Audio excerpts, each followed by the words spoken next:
Astaghfirullah. Bismillahirrahmanirrahim. Assalamualaikum warahmatullahi wabarakatuh.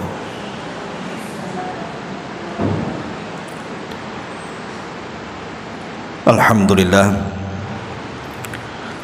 wassalatu wassalamu ala rasulillah wa ala alihi wa sahbihi wa mawalah wa la hawla wa la quwata illa billahi wa ba'du.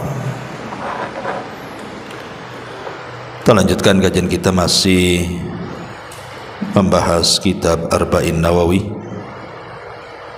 dan kita masuk pada hadis ke-41. Kita baca hadisnya. An Abi Muhammadin Abdullah ibn Amr ibn As radhiyallahu anhuma qala Rasulullah sallallahu alaihi wasallam la yu'minu ahadukum hatta yakuna hawahu taba'an lima ji'tu bihi. Hadithun hasanun sahihun rawainahu fi kitabil hujjati bi isnadin sahih. Dari Abu Muhammad Abdullah ibn Amr ibn As radhiyallahu an, dia berkata, Rasulullah sallallahu alaihi wasallam bersabda, tidaklah sempurna keimanan salah seorang di antara kalian hingga hawa nafsunya mau mengikuti apa yang aku bawa. Hadis hasan sahih. Kami telah meriwayatkan dari kitab Al-Hujjah dengan sanad yang sahih. Tetapi sebagian ulama yang lainnya mengatakan hadis ini lemah karena ada seorang rawi namanya Nu'man ibn Hammad, dia bersendirian dalam meriwayatkan hadis ini. Taib, terlepas daripada hadis ini sahih ataupun hasan ataupun dhaif, tetapi maknanya sahih. Kandungan makna hadis ini sahih, bahkan dijadikan kaidah oleh para ulama tentang barometer orang yang berada di atas kebenaran dan orang yang mengikuti hawa nafsunya. Taib, kita masuk pada sahabat yang meriwayatkan hadis ini dulu. Hadis ini dari jalur Abi Muhammad. Abu Muhammad ini kunyah daripada Abdullah ibn Amr ibn As radhiyallahu an. Dan Abdullah ibn Amr bin As sendiri adalah seorang sahabat Nabi sallallahu alaihi wasallam yang dipuji Nabi sallallahu alaihi wasallam. Rasul mengatakan, ni'ma ahlul baiti Abdullah wa Abu Abdillah wa Ummi Abdillah. Sebaik-baik keluarga adalah Abdullah, Bapak Abdullah dan Ummi Abdullah. Maksudnya Abdullah ibn Amr ibn As.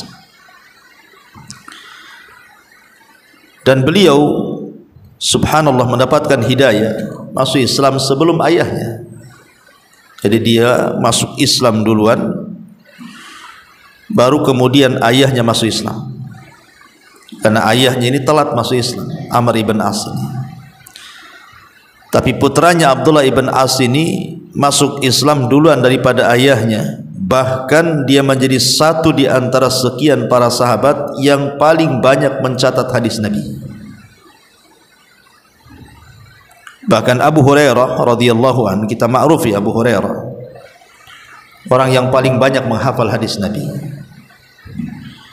Sampai dia mengatakan, ma min ashabin Nabi sallallahu alaihi wasallam ahadun aktsar hadisan anhu minni illa ma kana min Abdullah ibni Amr ibni As fa innahu kana yaktub wala aktub. Kata Abu Hurairah radhiyallahu an, tidak ada orang yang melebihi hafalanku dari banyaknya hadis Rasul yang aku hafal kecuali Abdullah ibn Amr, karena dia mencatat sementara aku tidak mencatat. Jadi Abdullah ibn Amr bin As ini memang terkenal pencatat hadis Nabi. Lah Abdullah ibn Amr bin As sendiri secara nasab dia adalah Abdullah putra Amr ibn As. Dan Amr ibn As ini salah satu daripada pembesar atau pemimpin kaum muslimin di zamannya. Jadi dia masuk Islam itu dengan bersamaan dengan Khalid ibn Walid. Tapi kalau anaknya Abdullah yang kita ceritakan justru masuk Islam duluan daripada ayahnya. Lah di antara manakib yang menarik untuk kita kaji adalah dari sisi bagaimana Abdullah ibn Amr ini, walaupun dia seorang yang luar biasa kepakaran menulisnya sehingga dia paling banyak menulis hadis Nabi SAW, tetapi dalam hal ibadah pun beliau luar biasa, sampai dikisahkan di dalam hadis Bukhari Muslim. Jadi satu ketika Abdullah ibn Amr ini kan kuat orangnya di dalam berpuasa dan juga menghatamkan Quran, itu kuat sekali. Jadi satu hari dia datang atau dipanggil Nabi SAW dan mengatakan, wahai Abdullah ibn Amr, kata Nabi SAW, aku mendengar engkau terlampau banyak berpuasa. Sebaiknya berpuasalah seperti puasa Ayyamul Bid. Puasa Ayyamul Bid maksudnya puasa 3 hari dalam sebulan. Tapi Abdullah ibn Amr bin As mengatakan, Rasul, aku sanggup lebih daripada itu. Maka Nabi SAW mengatakan, tidak bisa, karena istrimu punya hak, kemudian keluargamu punya hak. Tetapi Abdullah ibn Amr ibn As tetap mengatakan, aku sanggup. Akhirnya Rasul mengatakan, kalau begitu puasalah 1 hari dan berbukalah 1 hari. Maksudnya puasa Daud. Dan itu sudah mencukupi bagimu. Sejak itulah Abdullah ibn Amr bin As tidak pernah meninggalkan puasa Daud. Kemudian ketika Nabi SAW bicara soal membaca Al-Quran, karena Abdullah ibn Amr ibn As ini suka menghatamkan Quran dalam sebulan itu berkali-kali. Jadi kata Nabi SAW, sebaiknya hatamkan Quran minimalnya 1 bulan 1 kali saja. Kata Abdullah ibn Amr bin As mengatakan, Rasul, aku bisa lebih daripada itu.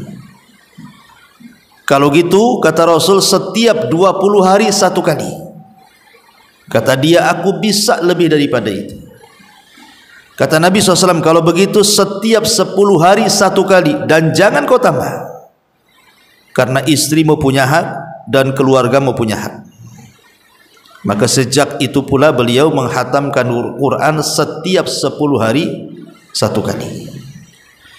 Inilah kekuatan ibadah siapa? Abdullah ibn Amr bin As ini. Bahkan Abdullah ibn Amr bin As ini termasuk orang yang paling tawadhu, dan orang yang merendahkan diri pasti Allah akan angkat derajatnya. Sebagaimana orang yang sombong itu pasti Allah akan rendahkan derajatnya. Jadi dikisahkan oleh Abu Abdurrahman, dia mendengar Abdullah ibn Amr bin As radhiyallahu an mengatakan, la an akuna ashira asharati masakin yaumal qiyamah ahabbu ilayya min an akuna ashira asharati aghniya fa innal aktsarin humul aqallun yaumal qiyamah illa man qala hakadha wa hakadha ay yatasaddaq yaminan wa shimalan. Kata beliau, kata Abdullah ibn Amr ibn As, dia mengatakan, seandainya aku satu di antara 10 orang fakir miskin pada hari kiamat, itu lebih aku sukai dibandingkan aku satu di antara 10 orang yang kaya pada hari kiamat. Karena orang-orang yang kaya pada hari kiamat justru mereka akan sedikit, kecuali kalau dia menginfakkan hartanya ke kanan dan ke kiri. Perkataan ini sangat dalam karena menunjukkan bagaimana tawadunya Abdullah di sini, Abdullah bin Amr ini. Seandainya aku menjadi satu di antara 10 fakir miskin, lebih baik dibandingkan menjadi satu di antara 10 orang-orang kaya. Karena nanti pada hari kiamat hisabnya orang kaya kan lama dan lambat, sementara hisabnya orang-orang fakir itu cepat. Makanya ingat ketika saya berkisah tentang hadis Nabi SAW. Jadi satu hari Anas bin Malik radhiyallahu anhu menceritakan, dia duduk bersama Nabi. Tiba-tiba Nabi SAW mengatakan, akan masuk kepada kalian sekarang rajulun min ahlil jannah, laki-laki yang termasuk penduduk surga. Akan masuk ke masjid ini sekarang laki-laki yang termasuk penduduk surga. Rupanya dari sudut masjid ada seorang laki-laki Ansor masuk, dengan nampak di janggutnya bekas wudunya dan menenteng sandalnya. Kemudian keesokan harinya Rasulullah SAW bicara lagi, sebentar lagi akan masuk kepada kita seorang laki-laki yang termasuk penduduk surga. Rupanya orang itu lagi. Kemudian keesokan harinya berikutnya Rasul ngomong itu lagi, rupanya dia lagi yang dimaksud Nabi. Jadi Abdullah ibn Amr ibn As ini penasaran, punya amalan apa orang itu? Kok bisa Nabi SAW mengatakan si fulan termasuk penduduk surga? Dan ini menunjukkan semangat para sahabat kalau ada orang yang dijanjikan Rasul dengan surga, kepengen juga seperti itu. Jadi ingin tahu rahasianya apa? Rahasianya orang ini, kenapa Rasul sampai mengatakan si fulan termasuk penduduk surga? Jadi Abdullah ibn Amr ibn As ini pura-pura bertamu, ada masalah dengan keluarganya, kemudian berpura-pura bertamu 3 hari, ingin mengetahui apa aktivitas orang itu. Rupanya biasa-biasa saja, baca Qur'annya biasa, sholat malamnya biasa, zikirnya biasa, istighfarnya biasa. Sahabat yang lebih daripada dia lebih banyak lagi. Akhirnya kecewalah Abdullah ibn Amr ibn As ini. Pas di hari ketiga baru dia menceritakan maksud dia bertamu selama 3 hari itu. Dia tidak ada masalah dengan keluarganya, cuman dia mendengar Rasul SAW mengatakan kepada anda bahwa anda termasuk penduduk surga. Kira-kira apa rahasiamu? Aku lihat kau biasa-biasa saja. Maka barulah setelah hendak pergi, orang ini menceritakan bahwa setiap malam sebelum tidur, kata dia, aku berusaha mengeluarkan dari hatiku perasaan hasad dan dengki kepada siapapun yang menyakitiku. Ku maafkan mereka. Jadi amalannya itu bukan amalan badan, bukan membaca Quran, bukan sholat malam, bukan zikir, tidak. Tapi amalan yang membuat Rasul mengatakan si fulan termasuk penduduk surga adalah amal hati. Jadi setiap hari sebelum tidur dia maafkan semua yang menzalimi dia, dan dia keluarkan setiap hasad dan dengki dari hatinya. Kata Abdullah ibn Amr ibn As, oh boleh jadi inilah yang dikehendaki Nabi SAW. Lihat bagaimana Abdullah ibn Amr bin As luar biasa semangatnya untuk menjadi penduduk surga. Ma'asyiral muslimat yang dimuliakan Allah Subhanahu wa taala. Bahkan di antara perkataan beliau yang sangat bagus sekali, innal jannata haramun ala kulli fahishin an yadkhulaha. Allah haramkan surga kepada setiap orang yang lisannya sangat jelek ketika bicara untuk memasukinya. Ya persis seperti sabda Nabi SAW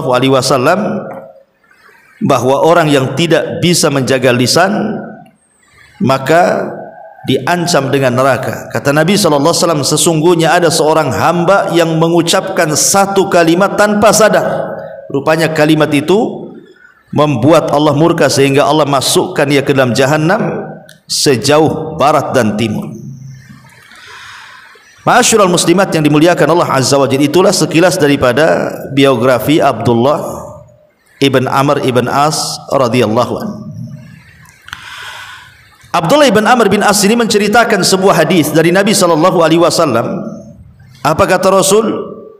La yu'minu ahadukum hatta yakuna hawahu taba'an lima ji'tu bihi. Tidaklah sempurna keimanan seseorang. Kalimat la yu'min bukan berarti kafir, tidak. Maksudnya tidak beriman di sini maksudnya tidak beriman dengan sempurna. Siapa yang tidak sempurna imannya itu? Seseorang di antara kalian hingga hawa nafsunya mau mengikuti apa yang aku bawa, kata Nabi. Hingga hawa nafsunya ditundukkan dengan syariat yang dibawa Nabi sallallahu alaihi wasallam. Apa maksudnya menundukkan hawa nafsu di atas syariat Nabi sallallahu alaihi wasallam atau di atas apa yang diajarkan oleh Nabi sallallahu alaihi wasallam? Saya contohkan begini, Bu. Untuk memudahkan memahami hadis ini. Kalau ada dua orang yang berzina,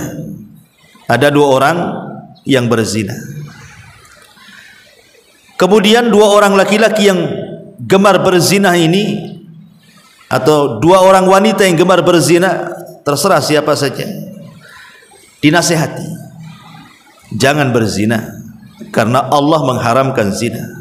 Kemudian disebutkan dalil-dalil tentang haram zina. Akhirnya dua orang ini bertobat kepada Allah Azza wa Jalla karena takut luar biasa. Setelah dinasihati bahwa zina itu haram, bahwa zina itu terancam dengan neraka, terancam dengan azab dan begitu seterusnya, bertobatlah dua orang ini. Setelah lama berlalu, anggaplah yang satu si Fulan, yang duanya si Alan gitu ya, biar enak ya, Fulan dan Alan gitu ya. Jadi si Fulan ini betul-betul ketika dia taubat dan hijrah tidak mau berzina lagi, maka segala wasilah-wasilah yang mengantarkan kepada zina dia tutup rapat-rapat, tidak mau. Pokoknya dia menjauh daripada wasilah-wasilah yang bisa mengantarkan dia kepada zina. Dia benci melihat pamannya seseorang yang membuka auratnya. Dia tidak suka dengan gambar-gambar yang membuka auratnya. Pokoknya apapun yang menjadikan dia akan berzina lagi, dia tinggalkan. Ini yang satu, yang si Fulan ini betul-betul tobat dia, benci dengan perbuatan zina itu. Tapi yang kedua, dia masih rindu untuk berzina, tetapi dia takut berzina karena haram. Jadi dia terkadang melihat ada gambar, ada foto seorang wanita ataupun laki-laki, nampak auratnya gitu kan. Terbayang dia ingin berzina, tapi tidak berzina. Takut untuk berzina karena zina itu haram. Perhatikan antara dua orang ini. Yang satu betul-betul meninggalkan zina, bahkan wasilah-wasilah zina saja dia tidak mau. Betul-betul dia benci kepada zina, dan wasilah-wasilahnya dia benci. Berarti orang yang pertama ini sudah menundukkan hawa nafsunya kepada syariat Rasul. Ya. Yang satunya dia belum bisa menundukkan. Walaupun dia tidak melakukan maksiat, tetapi hawa nafsunya masih kepengen ke situ. Bisa dipahami ya contohnya? Atau kita buat contoh lain. Jangan berzina, anggap saja pemabuk. Ya. Ada 2 orang mabuk. Kemudian dinasihati, janganlah kalian minum khamr. Minum khamr itu dosa, perbuatan setan, dan begitu seterusnya. Bertobatlah keduanya. Yang satu nih, si A nih, betul-betul dia bertobat. Memang tidak mau mendekati khamr. Lihat botolnya khamr aja benci luar biasa. Dan apabila ada orang yang cerita tentang khamr, dia langsung pergi. Pokoknya dia tidak mau telinganya mendengar soal khamr, tidak mau melihat matanya kepada botol khamr, bahkan meninggalkan semua kawan-kawan yang mencintai khamr. Ini si A nih. Si B pula tidak. Si B ini kalau nampak ada botol khamr walaupun kosong dipegangnya, kemudian teringat dulu dia minum khamr dan kepengen, tapi tak mau. Kenapa? Karena khamr haram, dia sudah tahu. Tapi keinginannya ada, ingin minum khamr lagi itu ada. Cuman karena takut, dia sudah multazim, dia sudah berjanji untuk tidak minum khamr, makanya dia tidak minum khamr, cuman angan-angannya saja. Berarti si A ini telah menundukkan hawa nafsunya terhadap syariat Nabi, dan si B ini belum bisa menundukkan hawa nafsunya. Itulah makna bahwa Nabi SAW mengatakan tidak sempurna keimanan salah seorang di antara kalian hingga hawa nafsunya mau mengikuti apa yang aku bawa. Bisa dipahami ya hadis ini ya dengan 2 contoh itu. Taib. Ma'asyiral muslimat yang dimuliakan Allah Subhanahu wa taala.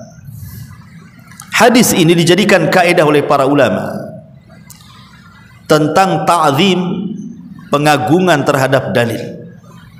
Pengagungan terhadap dalil, bahwa kita harus tunduk kepada apapun keputusan Allah dan Rasulnya. Kalau dalil sudah mengatakan A, maka A. Dalil sudah mengatakan B, maka B. Itulah artinya mengagungkan dalil. Sebab kalau kata dalil A kita ke B, kata dalil B kita ke A, berarti hawa nafsu kita belum bisa ditundukkan kepada dalil. Dahulu di zaman Nabi sallallahu alaihi wasallam, ketika Nabi sallallahu alaihi wasallam pertama kali menyerukan hijrah para sahabat, Rasul itu meminta kepada para sahabat untuk hijrah. Allah sudah mengizinkan ada satu tempat di Madinah, itu tempat cocok untuk hijrah.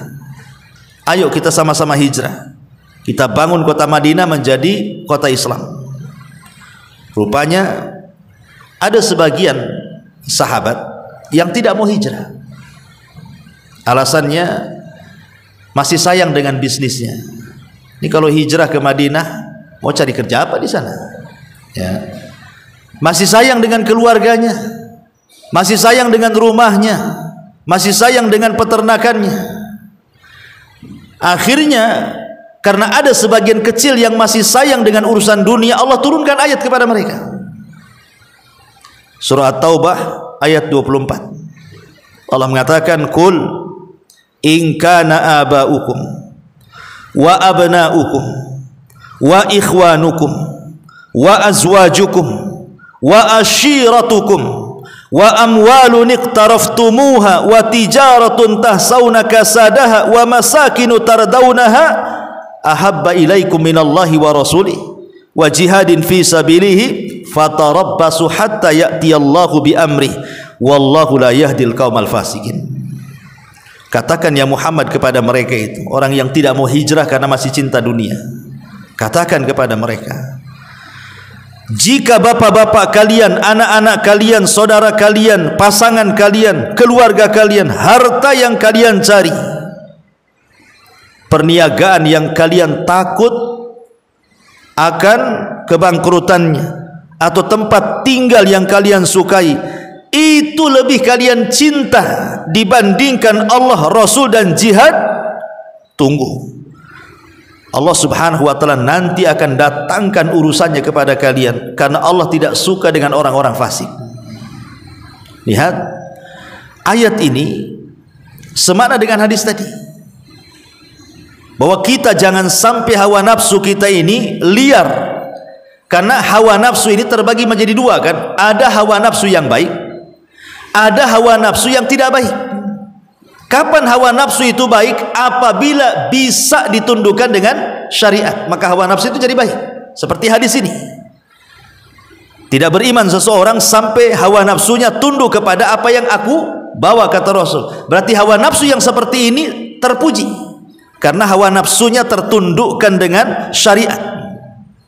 Tetapi hawa nafsu yang tercela itu adalah hawa nafsu yang liar, yang tidak mau tunduk dengan syariat, dan itu yang banyak ya. Yang banyak di masyarakat ini ada orang yang tidak berani mengucapkan kalimat hak karena takut dengan suaminya, takut dengan istrinya, takut dengan anaknya, takut dengan orang tuanya, takut dengan kabilahnya, takut dengan desanya, takut dengan kelompoknya. Tidak berani dia mengeluarkan kata-kata yang benar itu. Berarti dia masih mengikuti hawa nafsunya, belum bisa menundukkan hawa nafsunya. Contoh yang real di lapangan, orang sudah tahu riba itu haram, tahu riba itu haram kan, jelas dalilnya Quran sunnah. Tapi banyak orang itu yang tidak mau meninggalkan riba kan, padahal jelas-jelas haramnya. Kalau kita katakan kepada mereka, akhi ini riba ini, ukhti ini riba ini, iya anak tahu ini riba, dan riba itu dosa. Lah kenapa nggak ditinggalkan? Ya saya mau makan apa nanti? Saya mau kerja apa? Saya harus kemana? Siapa yang ngasih makan anak istri saya? Macam-macam ceritanya kan. Dia tidak bisa meninggalkan perbuatan dosa karena ada kekhawatiran-kekhawatiran. Itu berarti mengikuti hawa nafsunya kepada hawa nafsu dia, bukan menundukkan hawa nafsunya kepada syariat yang dibawa Nabi SAW. Dan itu yang umum di masyarakat, seperti itu ya. Contoh saja kalau ngaji kayak gini lah, saya bisa hitung ada 30-40 orang di sini. Kalau hadir semua adalah 100 orang kan gitu. Coba ibu buat dangdutan, nggak usah ngundang ya, datang nggak tuh? Datang, lebih banyak yang datang dibandingkan yang nggak datang kan. Padahal sudah jelas-jelas itu kan, ngaji itu ada manfaatnya, ngaji itu ada pahalanya, ngaji itu bisa menggugurkan dosanya, dan begitu seterusnya. Tapi banyak orang yang sehat badannya, ada peluang untuk ngaji, tidak mau melangkahkan ke tempat pengajian, berarti masih belum bisa menundukkan hawa nafsunya. Di sisi lain, kalau ada acara-acara yang tidak ada manfaatnya, dangdutan kah, musik-musik kah, organ tunggal kah, apalah gitu, atau sekarang mau musim kampanye ya, musim politik kan, mesti banyak tuh acara-acara itu, datang mereka. Nah, itulah ma'asyiral muslimat yang dimuliakan Allah Azza wa Jal. Padahal di dalam surah An-Nisa ayat 56 Allah katakan, fala wa rabbika la yu'minun hatta yuhaqqimuka fima syajara bainahum wa la yajidu fi anfusihim harajan mimma qadaita wa yusallimu taslima. Maka sekali-kali demi Rabbmu, mereka tidak dianggap beriman sampai mereka menjadikan engkau hakim wahai Rasul terhadap perselisihan di antara mereka, kemudian mereka tidak mendapati dalam diri mereka rasa berat terhadap apa yang kau putuskan, dan mereka menerima apapun keputusan. Tapi apa yang terjadi sekarang? Sudah jelas dalilnya, bukan sami'na wa ata'na, persis seperti Bani Israel mengatakan sami'na wa asaina, kami dengar, kami maksiat, kami dengar, kami pikirkan, dan begitu seterusnya. Ma'asyiral muslimat yang dimuliakan Allah Azza wa Jalla, baik kita masuk dalam faedah hadis. Apa saja faedah dari hadis ini? Yang pertama, hadis ini berfaedah, yajibu 'alal muslim an ya'ridha amalahu 'alal kitabi was sunnah wa yas'a li an yakuna muwafiqan lahum. Wajib atas seorang muslim ataupun muslimah untuk mencocokkan amalannya dengan Al-Quran dan Sunnah, dan berupaya supaya setiap perbuatannya betul-betul mengacu kepada Al-Quran dan Sunnah. supaya bisa ditundukkan hawa nafsunya. Jadi wajib bagi seorang muslim atau muslimah terus mencocokkan perbuatannya, ibadahnya, amalannya kepada Al-Quran dan Sunnah, dan berupaya untuk menjadi rujukan dalam kehidupannya Al-Quran dan Sunnah itu, supaya bisa mengkontrol hawa nafsunya. Karena orang kalau masih berpegang dengan Al-Quran dan Sunnah, tentu dengan pemahaman salaful ummah, insya Allah hidupnya itu masih akan terkontrol, masih terkontrol. Tapi kalau sudah jauh daripada Al-Quran dan Sunnah, mulai mengikuti hawa nafsunya, dah kemana-mana dia. Ya, dunia dikejarnya, akhirat ditinggalkannya. Kemudian juga yang kedua, anna mahabbatal abdi likulli ma yuhibbullaha wa rasulah. Bahwa kecintaan seorang hamba adalah mencocoki apa yang dicintai Allah dan Rasulnya. Kalau Allah mencintainya, kita cintai. Kalau Allah membencinya, kita benci. Kalau Rasul mencintainya, kita cinta. Kalau Rasul membencinya, kita benci. Itulah cara menundukkan hawa nafsu kepada syariat. Tapi kalau seandainya kita membenci yang disenangi syariat, atau menyenangi yang dibenci syariat, itu belum bisa menundukkan hawa nafsu tuh. Syariat mengatakan khamar haram, masih juga minum. Syariat mengatakan gibah itu dosa besar, masih juga gibah. Syariat mengatakan dusta itu dosa besar, masih juga nyebar hoax. Itu belum bisa menundukkan hawa nafsunya, karena dia masih cinta dengan sesuatu yang dibenci Allah dan Rasulnya. Ini faedah yang kedua. Faedah yang ketiga, wujubu tahkimir rasul fi kulli masailid din al-i'tiqadiyati wal amaliyati war ridha bidzalik wat taslim. Wajib menjadikan Rasul sebagai hakim, pemutus pada setiap permasalahan agama, baik yang bersifat keyakinan ataupun yang bersifat amalan, dan harus redha dan menerima apapun keputusannya. Dahulu di zaman keemasan para sahabat Nabi SAW, betul-betul sahabat adalah orang yang paling menundukkan hawa nafsunya di hadapan syariat. Ketika pengharaman keledai peliharaan, jadi dulu di zaman Nabi SAW pernah terjadi paceklik hebat tuh, sampai kelaparan, sampai ada orang yang makan dedaunan, bahkan binatang-binatang sudah mulai mati karena kehausan. Paceklik hebat, kelaparan di mana-mana, sehingga sebagian para sahabat Nabi SAW terpaksalah di antara mereka ada yang menyembelih keledai peliharaan mereka. Keledai yang suka digunakan untuk mengangkut barang. Kan orang Arab tuh kalau kendaraan angkut tuh menggunakan keledai. Angkut apa saja, air, kayu, angkut orang pula di situ. Itu pakai keledai. Ya. Jadi akhirnya keledai-keledai itu yang harusnya jadi kendaraan mereka kemana-mana pakai keledai, ngangkut barang pakai keledai, karena kelaparan hebat disembelilah keledai-keledai itu oleh sebagian sahabat. Mendengar hal itu, Nabi SAW langsung memberitahu. Padahal keledai itu sudah siap santap tuh. Sebagian mereka sudah dimasak, sebagian mereka sudah siap santap, tinggal makan saja. Tiba-tiba Nabi SAW melarang, tidak boleh memakan daging keledai peliharaan, haram. Ya. Kalau keledai liar nggak apa-apa, tapi kalau khusus peliharaan tidak boleh, karena dianggap rizun, kotor. Maka itu daging-daging yang ada di atas periuk tuh, periuk para sahabat, ditumpahkan semuanya. Tidak ada satupun sahabat yang berani jangan lagi mencicipi dagingnya, kuahnya pun tidak, ditumpahkan semuanya. Setelah mengetahui bahwa Rasul mengharamkan tidak boleh memakan keledai peliharaan, lihat bagaimana hawa nafsu para sahabat tertunduk dengan syariat. Ya, ketika Rasul mengatakan haram, haram. Kalau kita enggak, kata Rasul haram, kita bilang haram, katanya agak pelan gitu. Enggak mau dibilang kencang-kencang itu kan itu.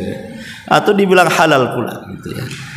Atau contoh yang lain, dikisahkan Anas bin Malik radhiyallahu an ketika Anas ini sedang bertamu di rumah Abu Talha.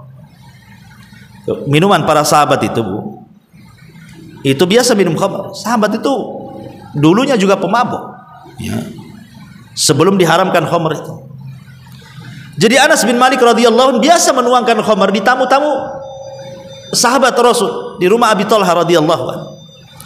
Lah tiba-tiba ada teriakan dari luar rumah, di pasar-pasar, di kerumunan, di keramaian, sayup-sayup terdengar sampai ke rumah Abi Talha.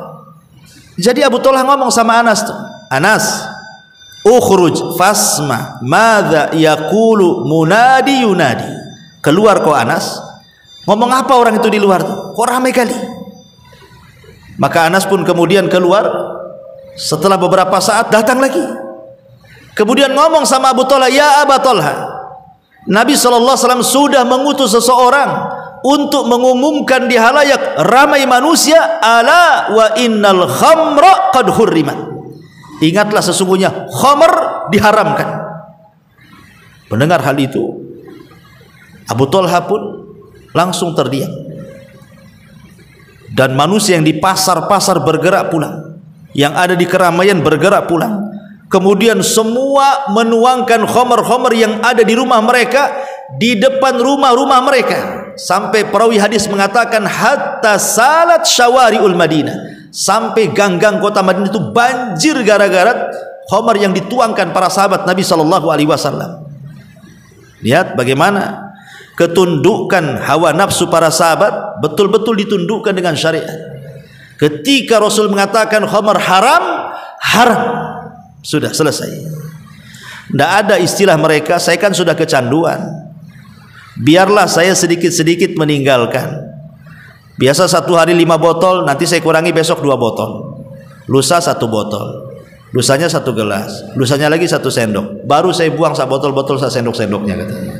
Bukan begitu ya. Tidak ada sahabat itu yang meninggalkan maksiat itu secara tadarruj, bertahap, tidak ada. Kalau sudah haram-haram, selesai. Nah, kalau kita mungkinlah, Ustaz tidak bisa kalau harus ninggalin gibah secara mutlak, ya pelan-pelan lah. Kalau gibah selingan-selingan nggak apa-apa kan Ustaz? Nggak ada, ya gibah kan itu. Nggak ada gibah selingan itu, tetap haram ya. Jadi begitulah para sahabat mencontohkan kepada kita menundukkan hawa nafsu di atas syariat Nabi SAW. Bahkan ketika turun ayat hijab surah An-Nur 31 itu, wal yadribna bihumurihinna ala juyubihin, hendaklah wanita-wanita itu melembrehkan jilbab mereka di dada-dada mereka, artinya ditutup auratnya.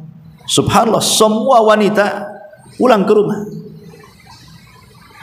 apapun yang mereka dapati, entah dari gorden, entah dari taplak meja, apapun kain yang mereka dapati, langsung ditutup. Ka'annahunna, seolah-olah ka'anna ru'usihinna, seperti kepala-kepala mereka itu seperti burung gagak. Gagak itu kan warnanya hitam ya. Jadi sampai kepalanya itu seperti burung gagak. Tahu Bu burung gagak itu? Perhatikan burung gagak itu yang hitam ya. Gagak ada warna lain ya? Nggak ada ya kan? Gagak ya hitam lah ya. Ya tengok burung gagak itu, sak mata-matanya hitam. Nah, kalau kita nengok kepala burung gagak tuh hitam semua tuh. Kemudian patuknya juga hitam, matanya juga hitam, rambutnya juga hitam kan? Begitulah Rasul mengistilahkan seperti kepala mereka itu seperti burung gagak, hitam semuanya karena ditutupi, tidak ada celah lagi, matanya ketutup semuanya. Begitulah para sahabat Nabi SAW, sahabiah Rasul SAW di zaman itu ketika perintah hijab betul-betul ditutup ya. Tidak mikir dulu. Sekarang kan mikir dulu nih. Orang yang nggak pernah hijab tiba-tiba tergerak untuk hijab, ngacanya itu sampai mau pecah kacanya itu, cocok miring sini sana sini. Mungkin jilbab itu sampai 10 jilbab itu asik cabut pasang. Cocok nggak cocok, cocok nggak cocok gitu saja kan.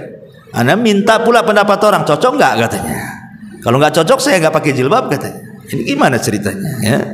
Jadi orang seperti itu belum bisa menundukkan hawa nafsunya. Kemudian juga contoh yang lain, ketika Nabi Shallallahu Alaihi Wasallam sedang sholat ya. Di tengah-tengah sholat tiba-tiba Nabi SAW melepaskan sandal, dilepas begitu saja sandal. Sahabat Nabi di belakang ini, karena kan posisinya sedang sholat, bukan sedang selesai sholat, sedang sholat. Rasul jadi imam, tiba-tiba Rasul melepas sandal. Jadi di pikiran para sahabat itu, jangan-jangan turun wahyu nih, tidak boleh pakai sandal ketika sholat. Akhirnya semua sahabat ikut-ikut melepas sandal. Jadi selepas sholat Rasul tanya.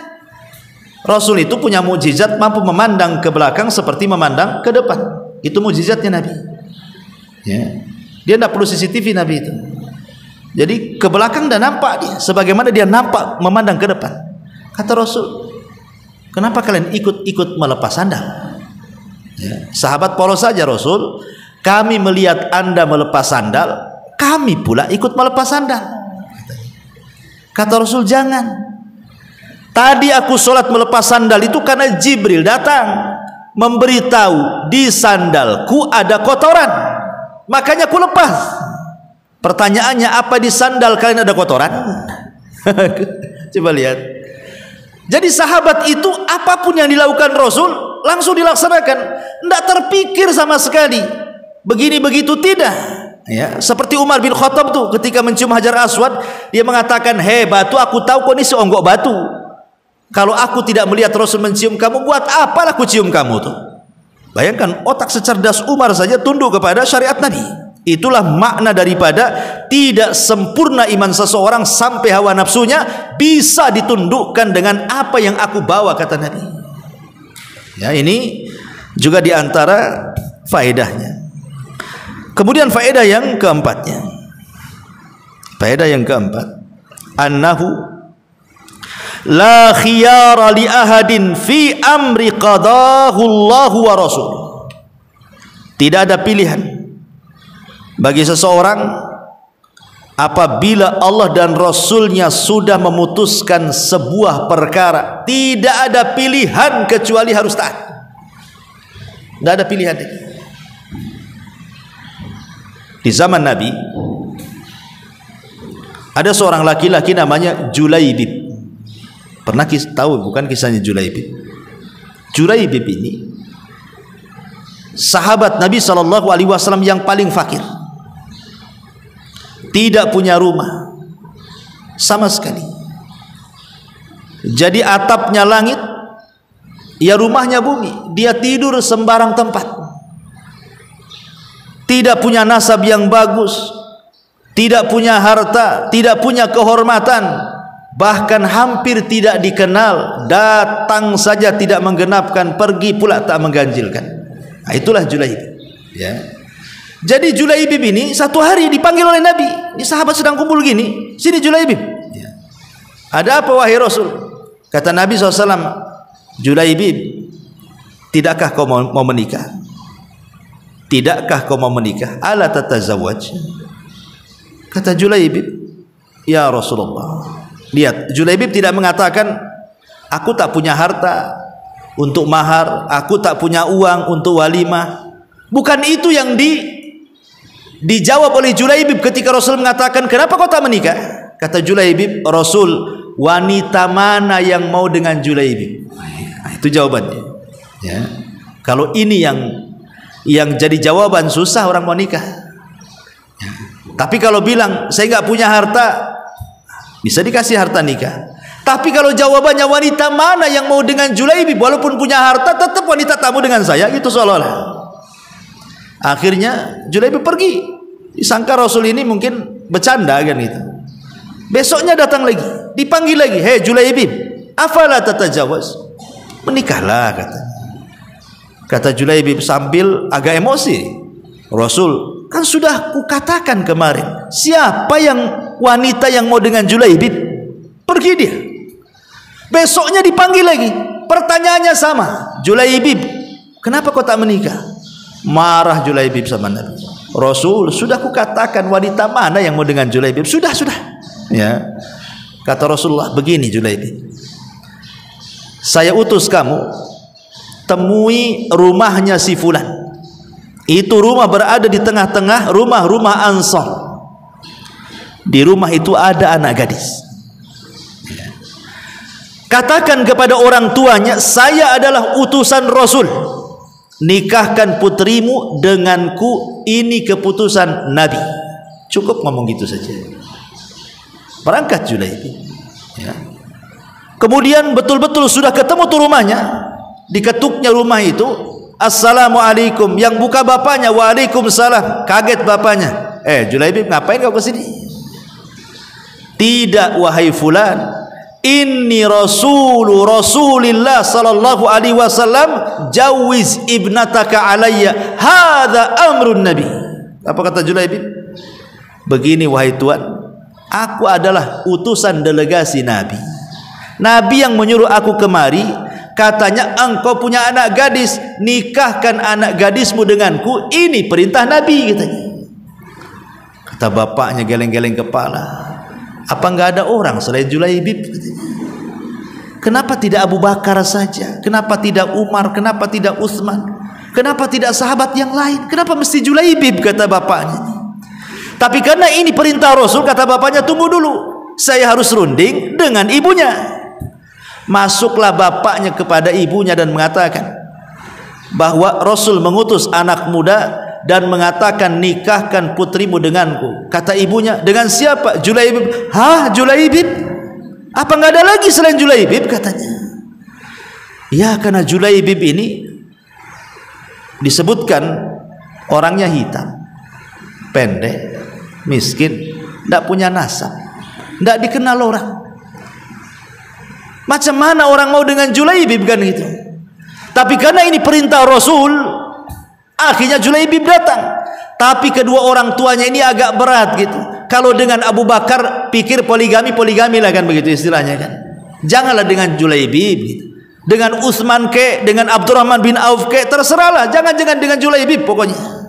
Subhanallah, di balik tabir itu anak wanitanya mendengar, seolah-olah kedua orang tuanya menolak perintah Nabi. Langsung anak perempuannya keluar, kemudian marah di hadapan kedua orang tuanya dan mengatakan, nikahkan aku dengan Julaibib, katanya. Kata anak wanitanya nih, nikahkan aku dengan Julaibib, karena aku yakin setiap utusan yang diutus Nabi SAW pasti membawa kebaikan. Nikahkan aku dengan dia, katanya. Subhanallah, malah anak gadisnya pula berakal dibandingkan orang tuanya. Akhirnya orang tuanya pun, ya karena anaknya sudah ngomong begitu, yang mau anaknya kan bukan orang tuanya, terdiamlah orang tuanya itu. Ketika anak gadisnya mengatakan, ataruddani rasulillah, apakah engkau akan menolak utusan Rasul sallallahu alaihi wasallam? Dari sini turun ayat. Masalah Julaibib ini turun ayat. Apa ayatnya? Wa ma kana lil mu'minin wala mu'minatin idza qadallahu wa rasuluhu amran an yakuna lahumul khiyaratu min amrihim wa man ya'sillaha wa rasulahu faqad dhalla dhalalan mubina. Tidak layak bagi seorang mukmin laki-laki dan perempuan, kalau Allah dan Rasulnya sudah memutuskan sebuah perkara, tiba-tiba ada kebimbangan dalam hatinya. Tidak layak bagi seorang mukmin seperti itu. Karena barang siapa yang berpaling dari perintah Allah dan Rasulnya, sungguh dia akan tersesat dengan kesesatan yang nyata. Akhirnya menikahlah wanita ini dengan Julaibib di malam pertama. Dan itu malam setiap anak muda yang menunggu-nunggu orang menikahkan. Tiba-tiba datang seruan dari Nabi SAW, ya khailullah irkabu, hei kuda-kuda Allah, bersiaplah tempur kalian. Julaibib memandang istrinya, ya, dan mengatakan, malam ini ada dua seruan, seruan tempat tidur dan seruan jihad. maka aku memilih seruan jihad. Kata istrinya, pergilah wahai suamiku. Belum mencicipi malam pertama, langsung pergi. Sudah perang berkecamuk luar biasa, dan Allah menangkan peperangan itu oleh kaum muslimin. Maka Nabi SAW memerintahkan, hitung semua pasukan yang terluka, pasukan yang mati, pasukan yang selamat. Akhirnya dihitung, yang selamat sekian, yang luka sekian, yang meninggal sekian, yang mati syahid. Dikumpulkan jasad. Kemudian Rasul mengecek satu-satu. Kata Nabi SAW, ada yang kurang. Kata sahabat, siapa wahai Rasul? Semua sudah lengkap. Yang meninggal sudah lengkap, yang terluka sudah lengkap, yang selamat sudah lengkap. Semua sudah lengkap. Kata Rasul, tidak ada yang kurang. Sahabat masih bingung. Ya, hitung lagi. Dihitung lagi, kata Rasul, masih ada yang kurang. Kemudian kata Rasulullah, aina Julaibib? Di mana Julaibib? Subhanallah, di tengah-tengah pasukan saja sahabat gak kenal Julaibib. Kenapa? Karena saking fakirnya, saking miskinnya, sampai gak dikenal orang. Maka Rasul mengatakan, di mana Julaibib? Kok gak nampak di sini? Cari Julaibib. Ya. Akhirnya dicarilah Julaibib. Rupanya Julaibib sedang meregang nyawa, dan di hadapannya ada 7 orang musyrik yang berhasil dibantai dia. Ketika melihat bagaimana Julaibib membantai 7 orang musyrik, dan terakhir dia terluka dan sedang meregang nyawa, kemudian Nabi SAW menghampiri Julaibib. Ketika itu Julaibib meninggal dunia. Maka Rasul sedih, meletakkan kepalanya di paha Rasul dan mengatakan, inna Julaibaba minni wa ana minhu. Julaibib bagian diriku dan aku bagian dirinya.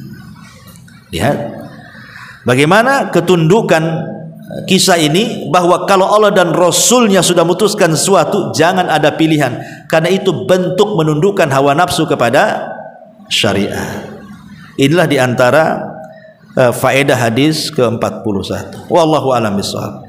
Taib, sebelum saya tutup, silakan kita buka tanya jawab.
Nggak ada? Alhamdulillah, nggak ada.